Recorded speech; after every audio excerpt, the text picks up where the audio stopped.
तो हेलो नमस्कार दोस्तों, वेलकम टू द क्लास। तो इस सेशन में हम लोग डिस्कस करने वाले हैं इंटीग्रेशन बाय पार्शियल फ्रैक्शन, यानी आंशिक भिन्न से समाकलन को कैसे करेंगे, इसके बारे में आज की इस क्लास में हम लोग डिस्कस करने वाले हैं। तो क्या डिस्कस करने वाले हैं?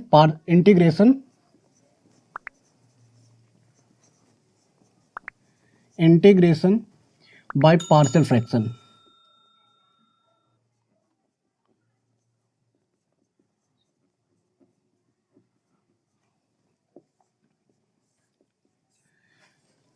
यानी आज के क्लास में जो हम लोग डिस्कस करेंगे वो क्या है?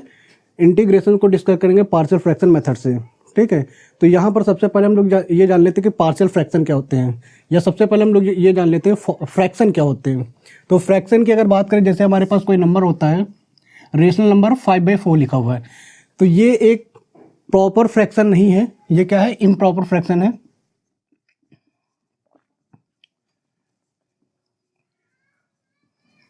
ये क्या है? एक इम्प्रॉपर फ्रैक्शन है, क्योंकि यहाँ पर जो न्यूमरेटर की वैल्यू है, न्यूमरेटर की जो वैल्यू है क्या है? ग्रेटर देन डिनोमिनेटर की वैल्यू है। लेकिन इम्प्रॉपर जो प्रॉपर फ्रैक्शन होते हैं, प्रॉपर फ्रैक्शन के लिए कंडीशन क्या होती है? जो न्यूमरेटर की वैल्यू होनी चाहिए वो डिनोमिनेटर की वैल्यू से कम होनी चाहिए, न्यूमरेटर की वैल्यू डिनोमिनेटर की वैल्यू से क्या होनी चाहिए? कम होनी चाहिए। तो इसको हम क्या कर सकते हैं? इम्प्रॉपर फ्रैक्शन से प्रॉपर फ्रैक्शन बना सकते हैं, अगर इसको 4 से डिवाइड कर दें। तो जब 4 से डिवाइड करेंगे तो ये कितना आ जाएगा? 1 + 1/4। अब यहाँ पर ये एक नंबर हो जाएगा, लेकिन ये जो वैल्यू है, इस वैल्यू को यहाँ पर कंडीशन क्या है? यहाँ पर जो न्यूमरेटर की वैल्यू है लेस देन है डिनोमिनेटर की वैल्यू, और जो प्रॉपर फ्रैक्शन की जो डेफिनेशन होती है उसके अकॉर्डिंग क्या हो जाएगा? न्यूमरेटर की वैल्यू हमेशा क्या होती है? डिनोमिनेटर की वैल्यू से कम होनी चाहिए। इसका मतलब ये जो फ्रैक्शन हो जाएगा, ये क्या है? ये एक प्रॉपर फ्रैक्शन हो गया।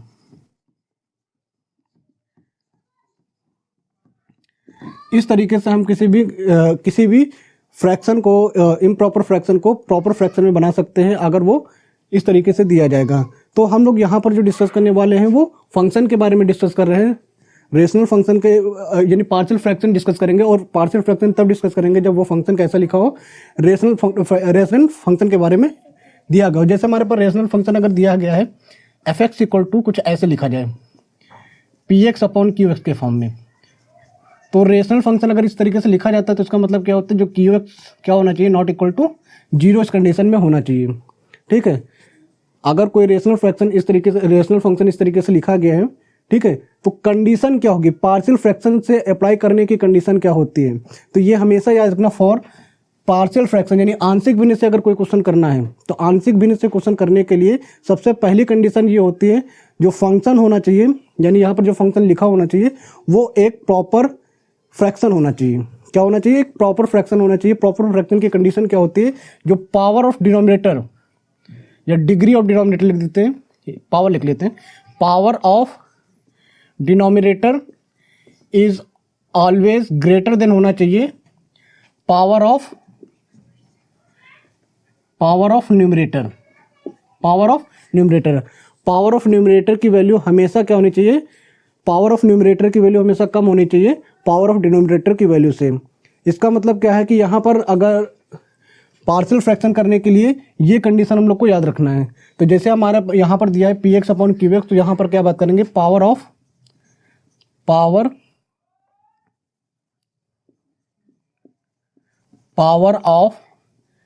qx is always greater than होना चाहिए पावर ऑफ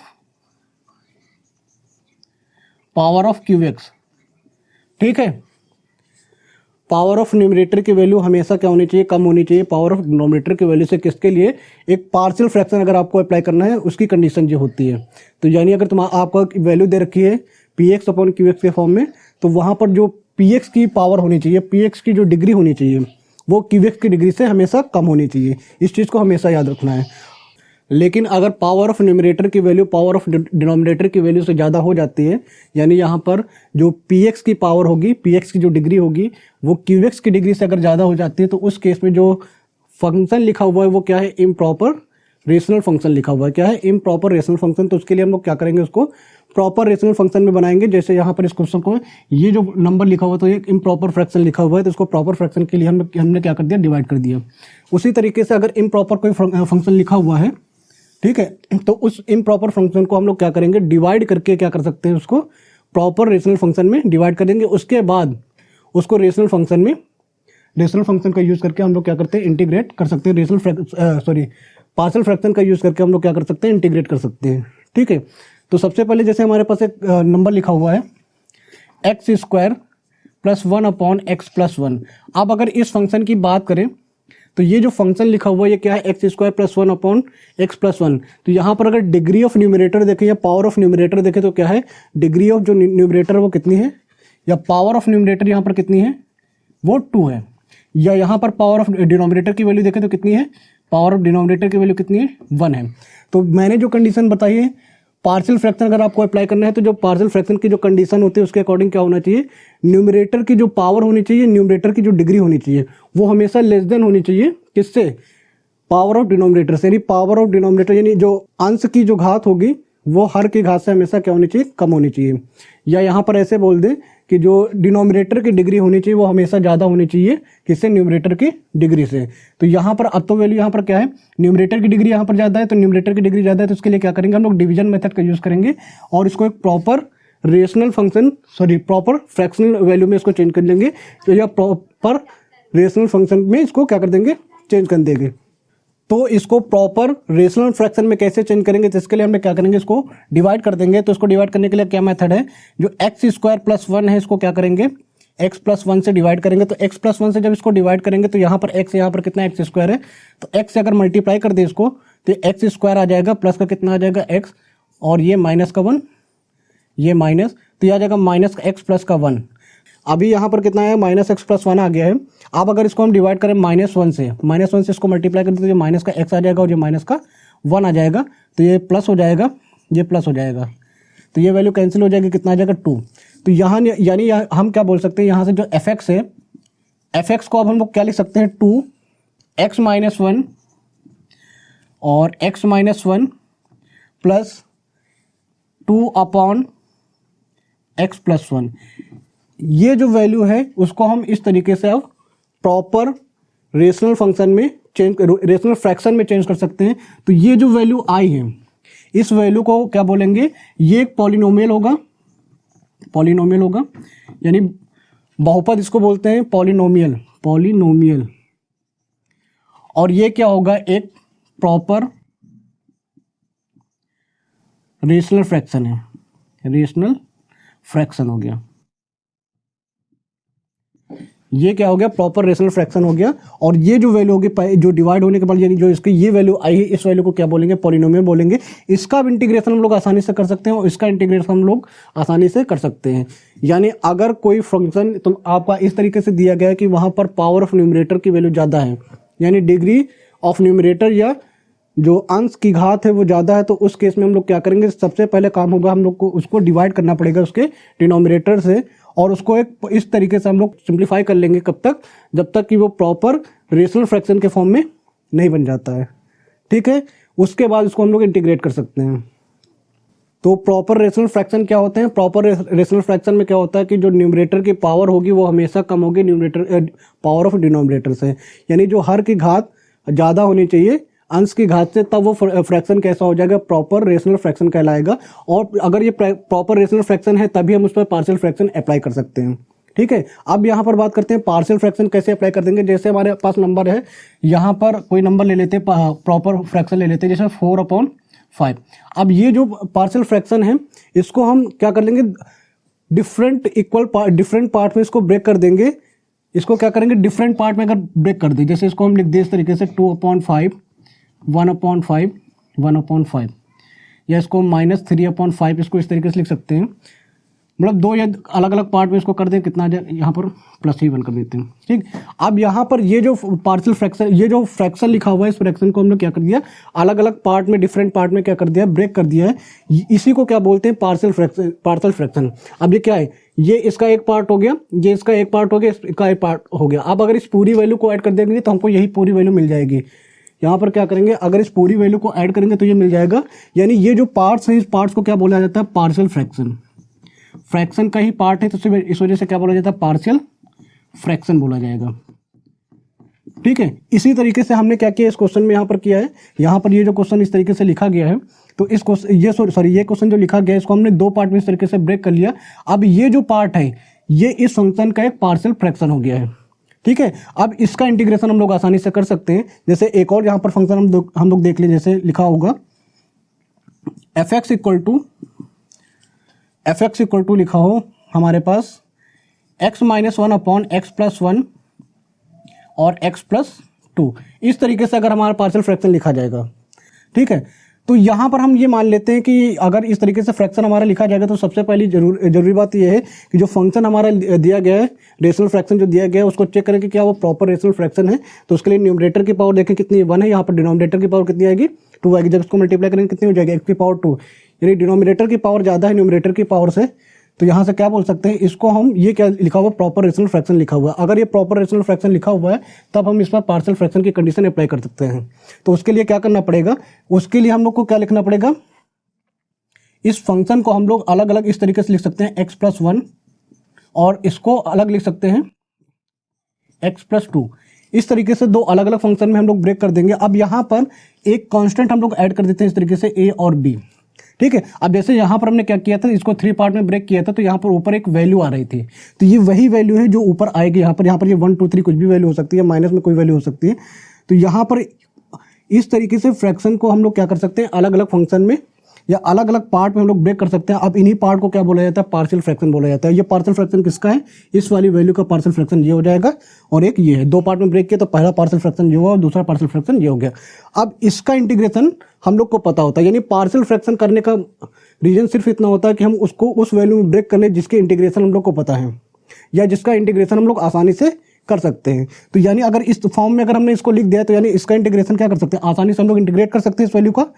इसी तरीके से इस वैल्यू को भी आसानी से इंटीग्रेट कर सकते हैं। तो पार्शियल फ्रैक्शन इस वजह से पढ़ाया जाता है ताकि हम लोग जो वैल्यूज है, जो रेशनल फ्रैक्शन लिखे हुए हैं, उन वैल्यूज़ के इंटीग्रेशन हम लोग आसानी से कर सकें और जो भी फंक्शन दिया गया है उसको उस वैल्यू में ब्रेक कर सकते हैं जिसमें हम उसकी वैल्यू को आसानी से इंटीग्रेट कर पाएँ। ठीक है, तो अगर इतनी बात समझ में आए तो वीडियो को पॉज कीजिए, इसको नोट कर लीजिए। तो अब यहाँ पर कुछ हम लोग पार्शियल फ्रैक्शन की कुछ यहाँ पर फॉर्म लिख लेते हैं, उन पर कैसे पार्शियल फ्रैक्शन अप्लाई करेंगे ये चेक कर लेते हैं। जैसे हमारे पास कोई क्वेश्चन दिया जाए 1/x+a x+b, अगर इस तरीके से लिखा हुआ है कोई फ्रैक्शन लिखा गया है तो इस तरीके से जब भी कोई फ्रैक्शन लिखा जाएगा तो वहाँ पर हम जो पार्शियल फ्रैक्शन उसको ब्रेक करेंगे a/x+a और +b/x+b। इस तरीके से दो अलग अलग फ्रैक्शन में ब्रेक कर लेंगे और जहाँ पर a और b क्या है, a और b दो कांस्टेंट हैं। या इसी तरीके से अगर ये वैल्यू इस तरीके से लिखी होती x/x+a और x+b, तो जो पार्शियल फ्रैक्शन की जो बेसिक डेफिनेशन बताई थी कहाँ पर अप्लाई होगा, जब न्यूमरेटर की वैल्यू कम होगी डिनोमिनेटर की वैल्यू से, सॉरी न्यूमरेटर की पावर अगर कम है डिनोमिनेटर की पावर से, या ऐसा बोल दे कि जब हर की घात ज़्यादा होगी अंश की घात से, तब हम लोग उस पर क्या कर सकते हैं, पार्शियल फ्रैक्शन अप्लाई करेंगे। अगर ऐसा है तो हम लोग उस पर पार्शियल फ्रैक्शन अप्लाई कर देंगे। अगर डिनोमिनेटर की पावर कम है न्यूमरेटर की पावर से तो उस केस में हम लोग डिवीजन करके उसको प्रॉपर रेशनल फ्रैक्शन में चेंज करेंगे, उसके बाद उसको हम उस पर पार्शियल फ्रैक्शन अप्लाई करेंगे। तो यहाँ पर ये वैल्यू हो जाएगी। तो इसके लिए हम लोग क्या लिख सकते हैं यहाँ से, तो भी हम लोग क्या है, यहाँ पर न्यूमरेटर की पावर 1 है डिनोमिनेटर की पावर 2 है, तो भी हम लोग इसको कैसे लिख सकते हैं, a/x+a प्लस b/x+b। उस कंडीशन में भी हम इसको इस तरीके से लिखेंगे। अब अगर यहाँ पर जैसे दो यहाँ पर पार्ट दे रखे तो इस तरीके से लिखेंगे। अगर मान लीजिए हमारे पास 3 पार्ट दिए होते, जैसे यहाँ पर कुछ भी वैल्यू होती x/x+a x+b x+c, तो जितने यहाँ पर फैक्टर बनेंगे, सबसे पहली कंडीशन ये होगी जो न्यूमरेटर की पावर डिनोमिनेटर की पावर से कम होनी चाहिए। दूसरी कंडीशन ये होगी अगर वो जो डिनोमिनेटर में जो पॉलिनोमियल लिखा हुआ है, जो डिनोमिनेटर में फंक्शन लिखा हुआ है, उसको हम लोग क्या करेंगे, फैक्टराइज कर देंगे। और फैक्टराइज करने के बाद जितने फैक्टर आएंगे उतने कांस्टेंट में इसको क्या कर देंगे, ब्रेक कर देंगे। तो यहाँ पर कितने फैक्टर हम लोग को दिख रहे हैं, एक फैक्टर ये है, दूसरा ये है, तीसरा ये है। तो यानी यहाँ पर कितने कांस्टेंट मिल जाएंगे, एक a/x+a आ जाएगा, दूसरा b/x+b हो जाएगा और तीसरा c/x+c हो जाएगा। इस तरीके से मतलब जितने फैक्टर होंगे उतने कांस्टेंट अलग अलग इस तरीके से हम लोग अप्लाई कर देते हैं। ठीक है, अब अगर मान लीजिए हमारा जो पॉलिनोमियल रेशनल फ्रैक्शन कुछ इस तरीके से लिखा होता, एक्स प्लस ए plus into X square plus B. अब यहाँ पर ये जो फैक्टर है ये तो सिंगल पावर में, लेकिन ये जो फैक्टर है एक्स स्क्वायर प्लस बी, यहाँ पर इस तरीके से अगर फ्रैक्शन आपको मिलता है और ये फैक्टराइज ना हो रहा हो, जैसे यहाँ पर एक्स स्क्वायर प्लस 1 तो वो फैक्टराइज नहीं होगा, या एक्स स्क्वायर प्लस 2, उस कंडीशन में जो फंक्शन होगा या ये जो वैल्यू होगी वो फैक्टराइज नहीं होगी। तो अगर ये फैक्टराइज नहीं होगी तो उस कंडीशन में हम लोग क्या करेंगे, यहाँ पर कितनी पावर टोटल कितनी है, डिनोमिनेटर की 3 है, न्यूमरेटर की पावर कितनी है 1 है, यानी जो पार्शियल फ्रैक्शन की कंडीशन है वो वैलिड है यहाँ पर। तो अब यहाँ पर ये फैक्टर के फॉर्म में भी लिखा, तो पहले फैक्टर के लिए तो हम इसको ऐसे लिख ही सकते हैं ना, एक्स प्लस ए, क्योंकि पहला वाला तो इस तरीके से लिखा हुआ है, लेकिन जब दूसरा वाला फैक्टर लिखेंगे तो दूसरा फैक्टर कैसे लिखेंगे, plus x square plus B. अब यहाँ पर ये ध्यान दें कि जो दूसरे फैक्टर में जो डिनोमिनेटर में क्या लिखा हुआ है एक्स स्क्वायर प्लस बी, यानी एक्स पर कितनी पावर है 2 है। अगर एक्स पर 2 पावर है तो यहाँ पर कांस्टेंट भी कितनी आएंगे 2 आएंगे। तो इसको हम लोग लिखेंगे कैसे, एक बी एक्स प्लस सी, इस तरीके से हम लोग इसको अलग अलग ब्रेक कर देंगे। यहाँ पर 2 पावर है इस वजह से 2 कांस्टेंट है, 1 पावर इस वजह से यहाँ पर कितना आ गया 1 कांस्टेंट आया। अब अगर हमारा फ्रैक्शन कुछ इस तरीके से लिखा होता एक्स अपॉन एक्स प्लस ए का स्क्वायर एक्स प्लस बी, मान लीजिए इस तरीके से हमारा कोई फ्रैक्शन लिखा होता, तो उस केस में हम लोग क्या करेंगे, जो फ्रैक्शन होगा इसको पहले एक्सपेंड करेंगे।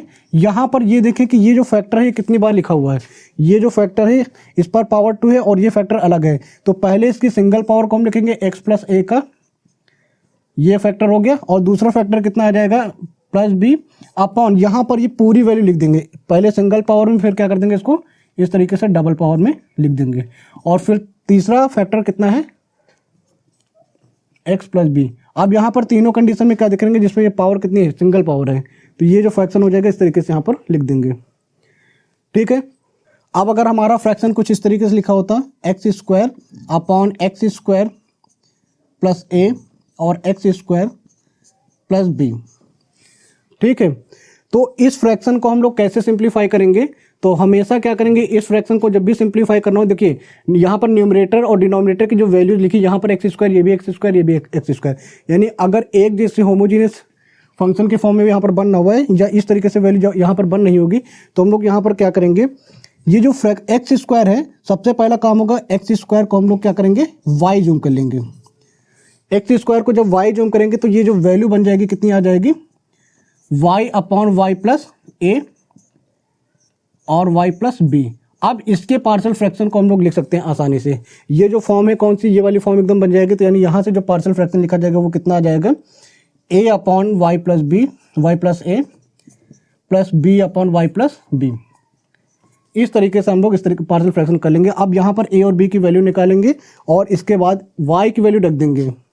जब y की वैल्यू रख देंगे उसके बाद वैल्यू को क्या कर लेंगे, इंटीग्रेट कर लेंगे। तो इतनी फॉर्म्स है इंटीग्रेशन की या पार्शियल फ्रैक्शन की, इतनी फॉर्म्स हैं जो हम लोग को इंटीग्रेशन में यूज़ करनी है, जो क्वेश्चन आगे जिसमें आएंगे। ठीक है, तो अगर ये चीज़ समझ में आए तो वीडियो को पॉज कीजिए, इसको नोट कर लीजिए।